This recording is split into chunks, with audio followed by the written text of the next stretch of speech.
Hi, welcome. You are connecting with the Alchemy of Alignment. This is the podcast for people pursuing purpose. I'm Susie Sanders. I'm the founder of Alchemy Virtual Assistants.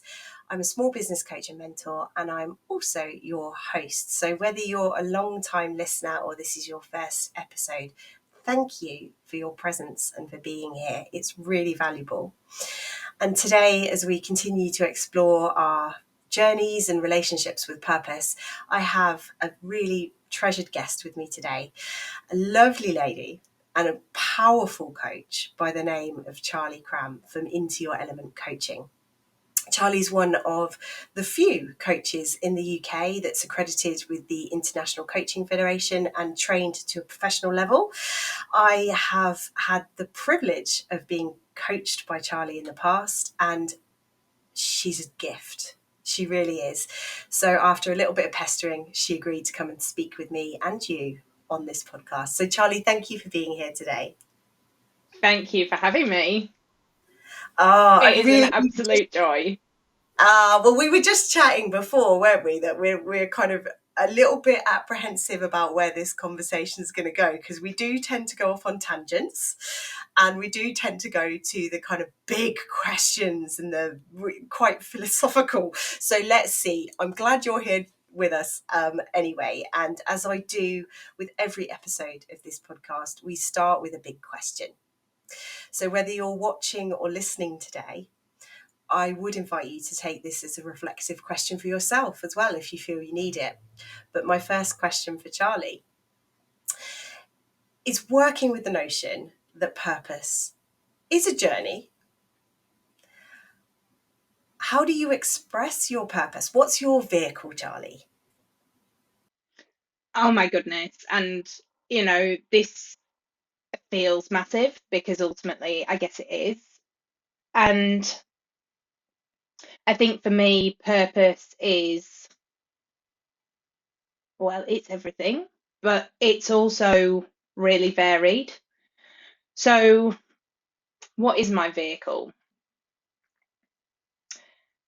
I mean, it sounds a bit cliche, possibly, but essentially, I think latterly I've come to recognize that my vehicle is me. And ultimately, it is that deep exploration and accepting of everything I am, everything I have been, and everything I'm going to be. And that saying it out loud seems really grandiose, but it isn't. It's in a really just a felt meaningful way for me.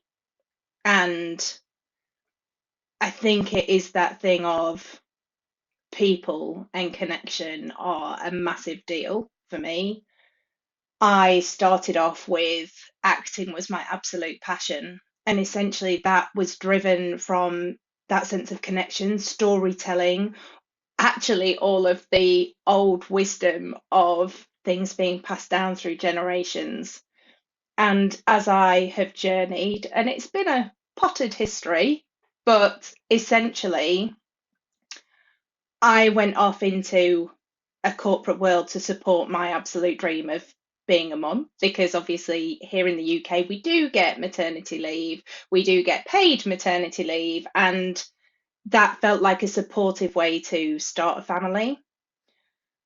And so I think throughout my journey so far, I haven't always necessarily truly listened to my own voice. And I think that essentially is the big thing that coaching has allowed me to do, and that I now want to share with other people, that coming back to self.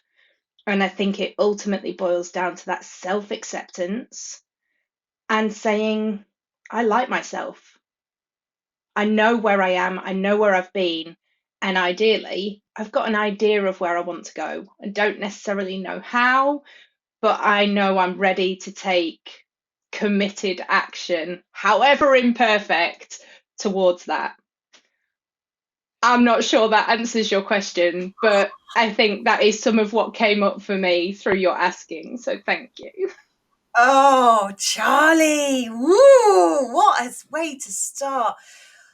Thank you for sharing that. My goodness, I got kind of some little chills listening to you speak then about, you know, your kind of your vehicle, your expression of your purpose is you and being you. And I know I've had a bit of ick around the word authenticity in the past, as it being a bit of a buzzword, but actually that's not relevant here, because I think what I'm hearing from you is that the way that you are, your whole being, is how you express your purpose. Have I got that right? Yeah, and I think it's interesting because before we came on, as I've shared with you, I had some anticipatory, excited nerves, which, being a performer, I absolutely welcome. They're not something for me to try and get rid of, because they are part of the adrenaline and part of the excitement of what's coming, right? But I I was thinking, went to make myself a coffee, obviously, and I was thinking about early days of actor training, and I'd speak to people who weren't in the acting world and they'd say, so have you perfected the art of being a tree yet? And the joke is that it's a tool and technique that I still use today, and it's something that I used before we joined together. That sense of grounded rootedness, but also this expansive spreading, sharing of a tree, right? And that is something that I do carry with me. So, yes, absolutely. And that is where I say that my past absolutely is a core part of who I am. And that integration and identity piece is something I've talked a lot about with lots of people over the past couple of months, particularly. Um, and I think it's really interesting how little time we spend focusing, noticing that, and allowing what that means for us and what we want in the future.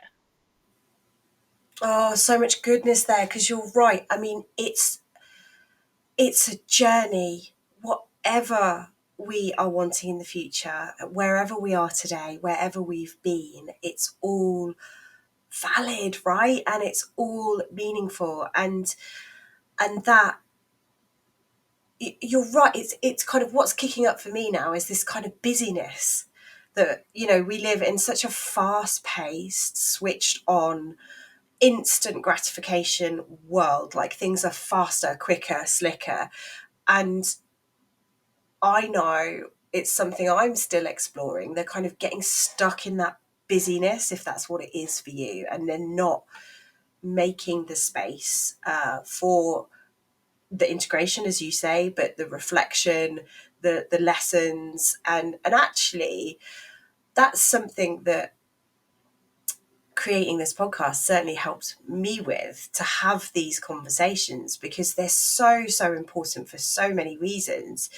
But it also gives me a really valuable reflection opportunity to kind of go, okay, well, Charlie's just said about her past, so what from my past is serving my purpose right now and what isn't, right?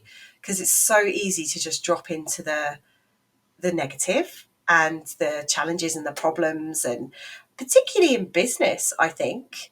Like you, Charlie, I escaped the corporate world, quite bruised and battered in my in my case, but you know that's not something that was ever advocated or demonstrated to me then, the importance of space, right? Thinking space. um Now, it's funny because we met on our coach training, didn't we? And we formed this kind of connection quite quickly. And I mean, Charlie knows all of my deepest, darkest secrets, so she can easily sell me down the river. But I know she has far more integrity than that. But what do you think is most profound or meaningful about your coaching work now? I think ultimately it is that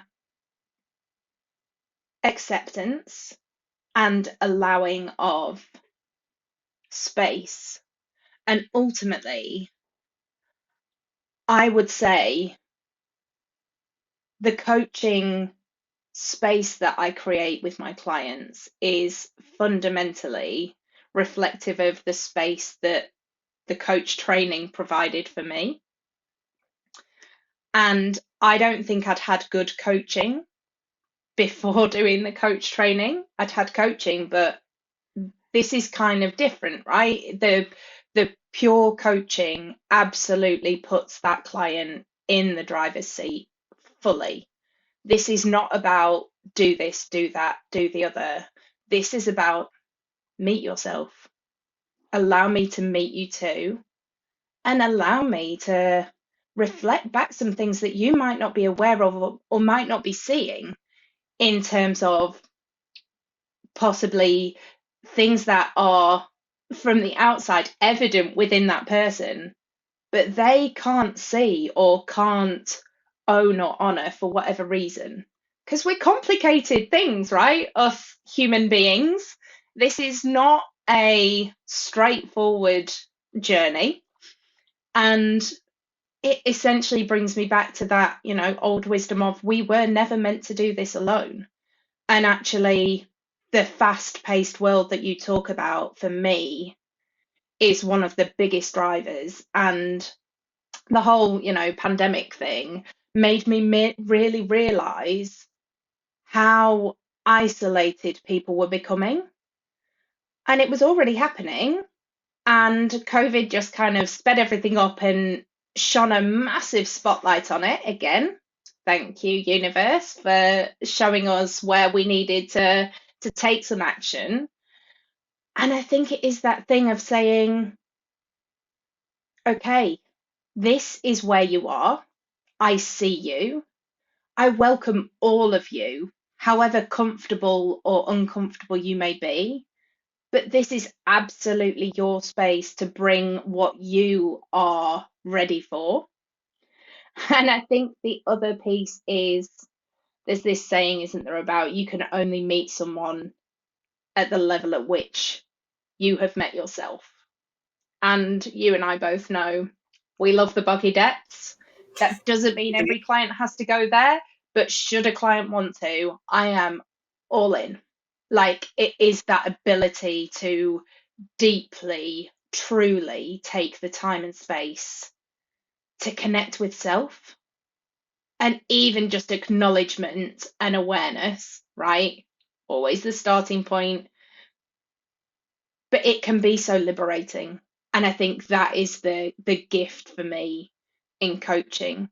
And I think, it gets complicated because there are possibly people out there with less good intentions, but I choose not to focus there and to focus on this is, I mean, I use the word gift, but it is, I feel so necessary for humans to be able to actually press pause for themselves and acknowledge where they are, where they've been, where they want to go, and then to say, okay, what's stopping me? What do I need to take that action? And essentially with some support, which provides accountability, but also that external view, right? Yeah. Oh, you're so right, Charlie. And there's a couple of things there that I'd like to respectfully, because you've said you don't focus on, but I would like to just bring into focus for myself, if I may.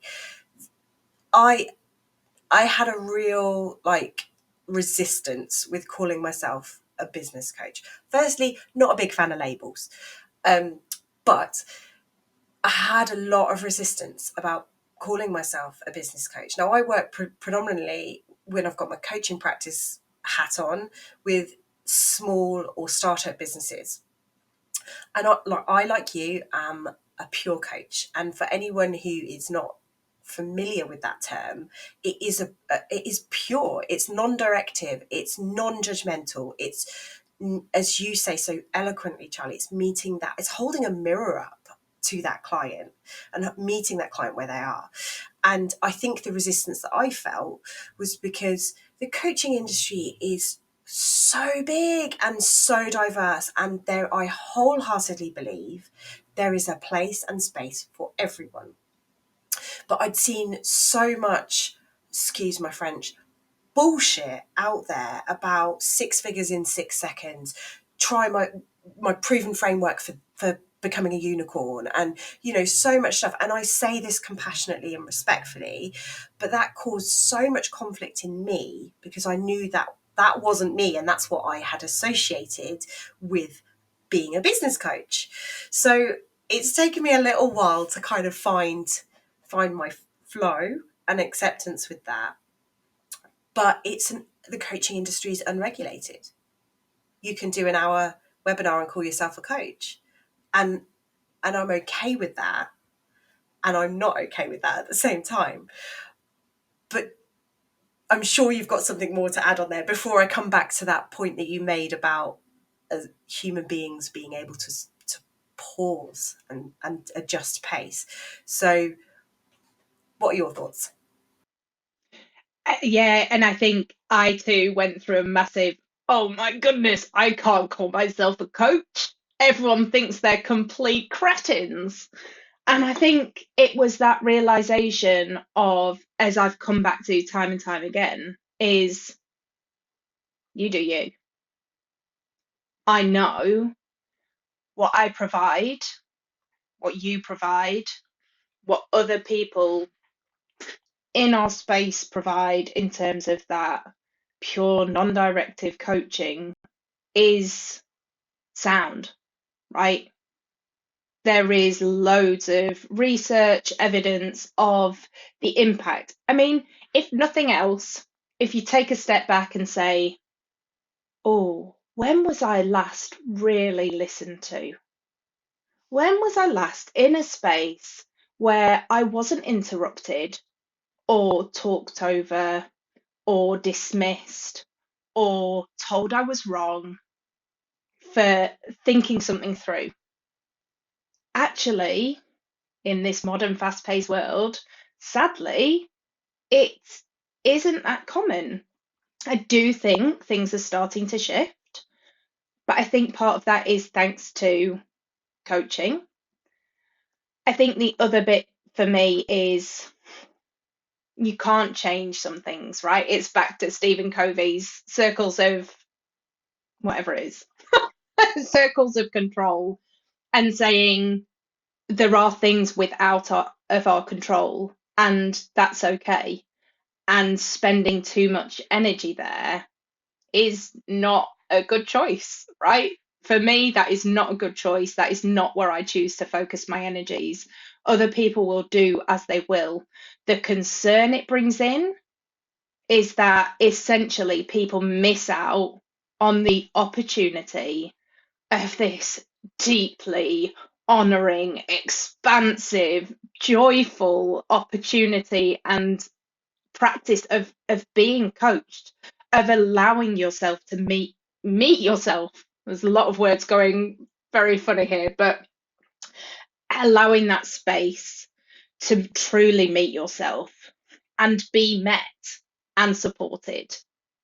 And so that for me is just the absolute worst part of it, because if coaching as a whole then gets a bad reputation, it's not great for me, because I would hate to think that people miss out on the opportunity of developing that self acceptance, self acknowledgement because of things like that.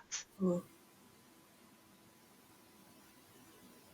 Yeah. Because those people and the world are missing out, right? Because the more whole we can accept ourselves as, Yeah. the more we're going to show up truly as ourselves, doing the things that we want to do. And surely more fulfilled people with happiness in their hearts are going to spread more positivity. And goodness me, we could all do a bit of that right now. Yes, the ripple effect. And I mean, aligned to your views on this. I think coaching will and is changing the world.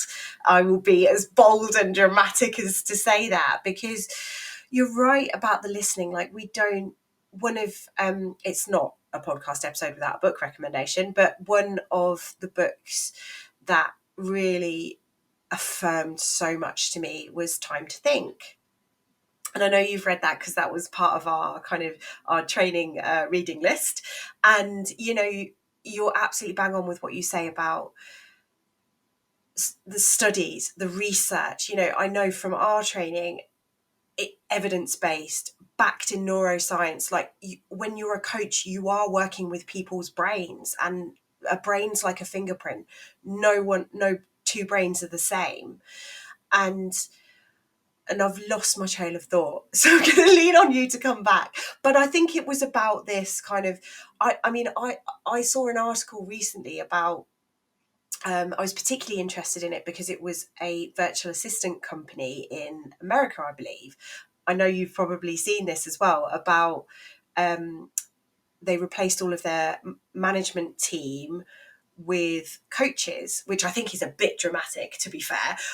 What's going on for that to happen? But the results were just profound and clear, and not just the business metrics, the people. There was a profound positive impact. And I think that's one of the things that I can feel the fire in my belly going with coaching, because I too, like you, I've had the privilege of being coached and mentored since I started Alchemy Virtual Assistants 8 years ago. I've actively sought out support because I know I needed it. I saw that self-awareness. I had blind spots or things that were getting really sticky for me, and I wanted to move through it for the greater good.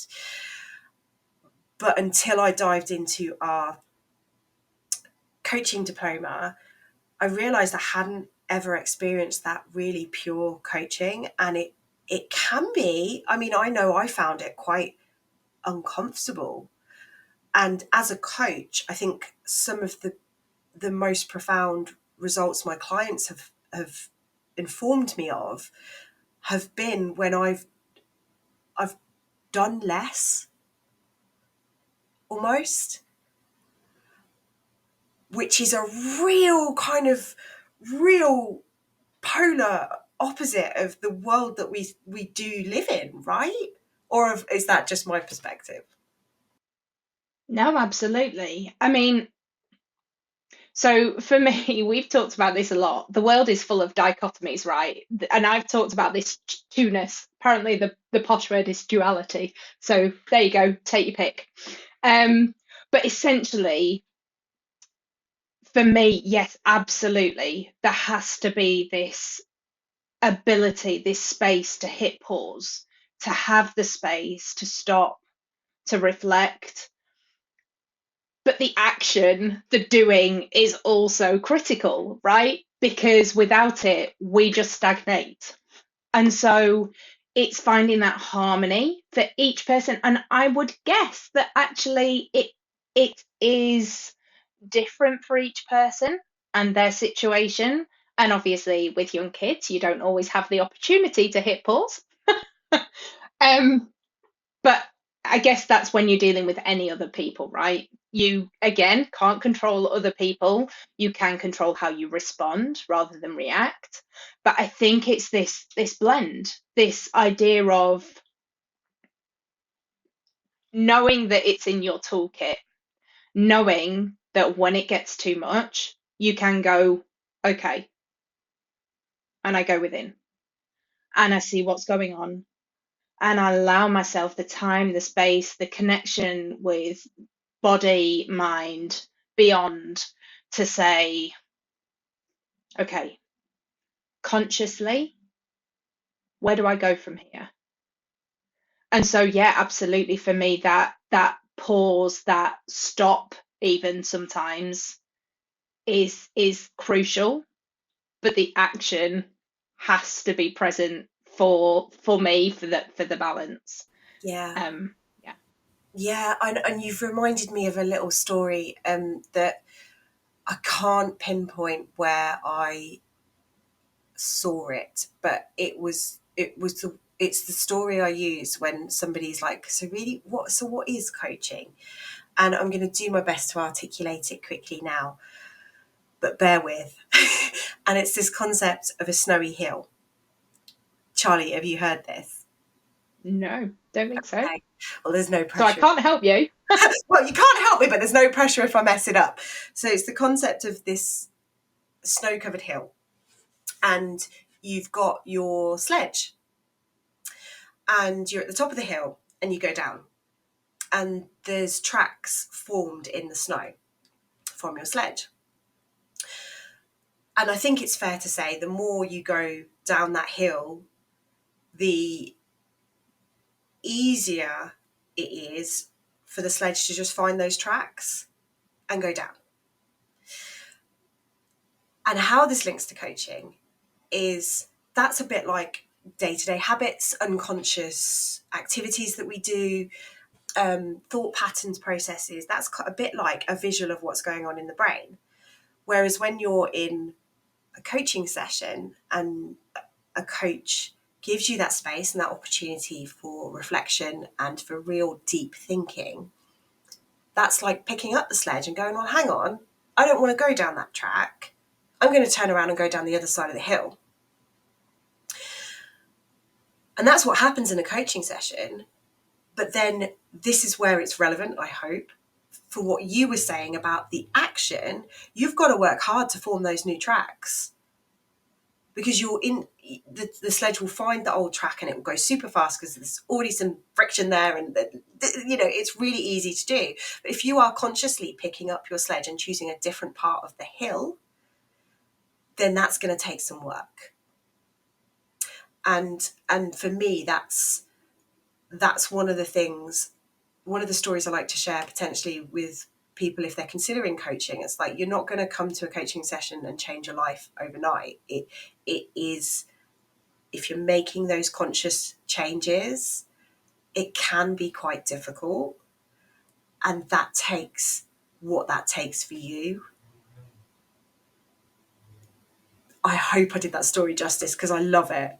I love it. For me, I'm very visual, and that's a great visual of actually what is happening in the brain, right? When you're getting those insights in a coaching session and you're going, oh, and I know I've had this several times over the past couple of years. So I've gone, shit, that's why I do that. And that's a lot in itself to unpack sometimes, right? Yeah, and it's really interesting because I remember when I was like, right, I want to be a coach. I need to do proper solid training. I'd done coaching in work, but this mattered, right? And I was talking to my husband and he was like, well, I've been coached. I'm not sure I want you to coach me. It's hard work. And it absolutely is, right?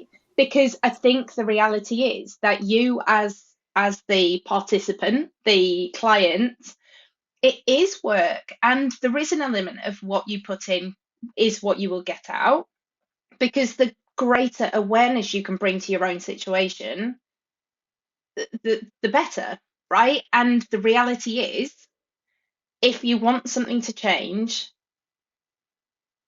you need to decide how important that is for you. And if it's important enough, the work is absolutely worth it.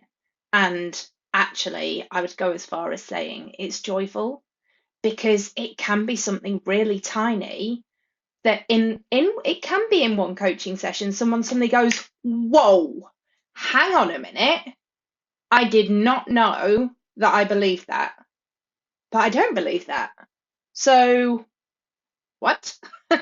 And then they go away and it percolates and it crops up through their day and they go, okay, I'm choosing what I now believe, not what I used to believe. And it can be absolutely groundbreaking.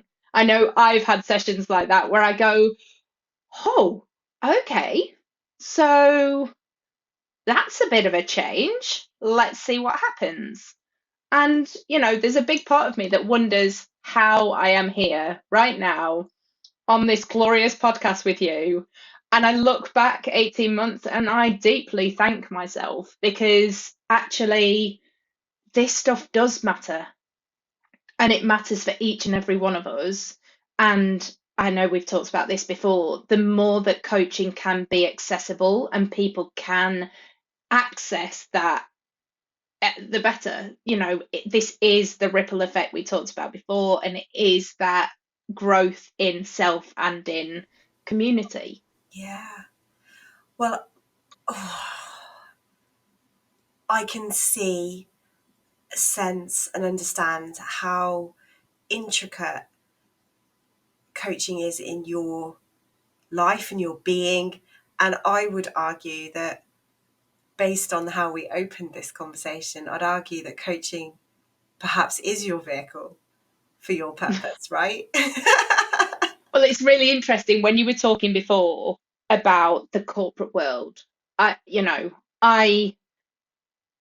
I was in a privileged position where I did lots of facilitation, lots of workshop, lots of, service improvement, big change in company. And actually, I reflect back and go, the people were always at the heart and center.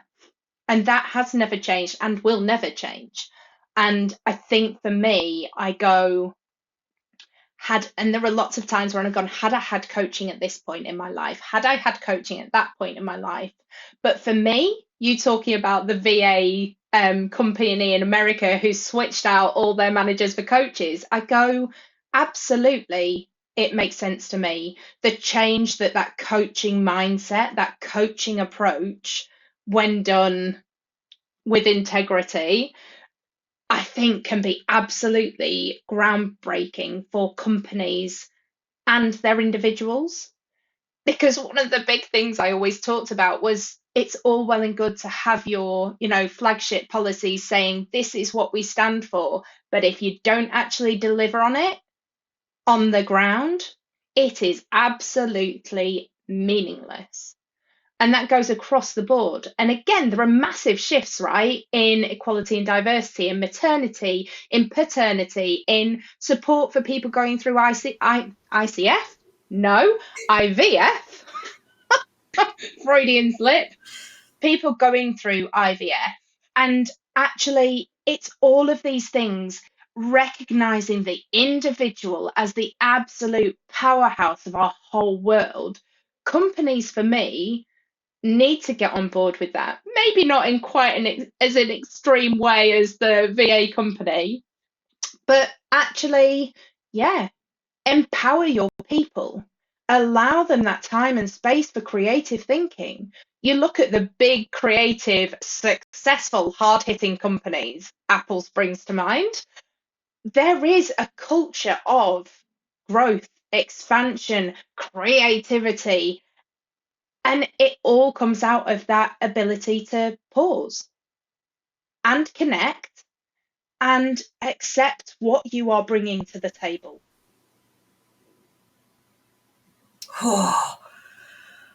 Well, well, I mean, what a finale, what an ending point to this episode. And I have one more question for you, if I may, before we part ways and say a fond farewell for today, because these are big, important topics that I feel like I'm having to resist cracking into further conversation. What do you hope someone listening today, if they're taking one thing with them today to carry away into the world, Charlie, what would that be?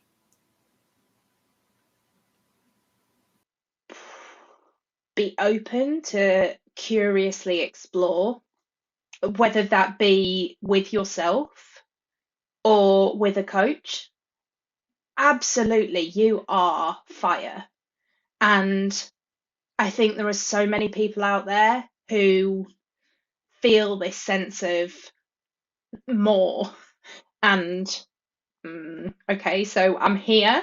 And often it's people who have been really successful, right? And they go, yeah, but is this it? And it's about that sense of not bottling yourself, not restraining yourself, saying yes to the possibilities and seeing what happens. Amazing.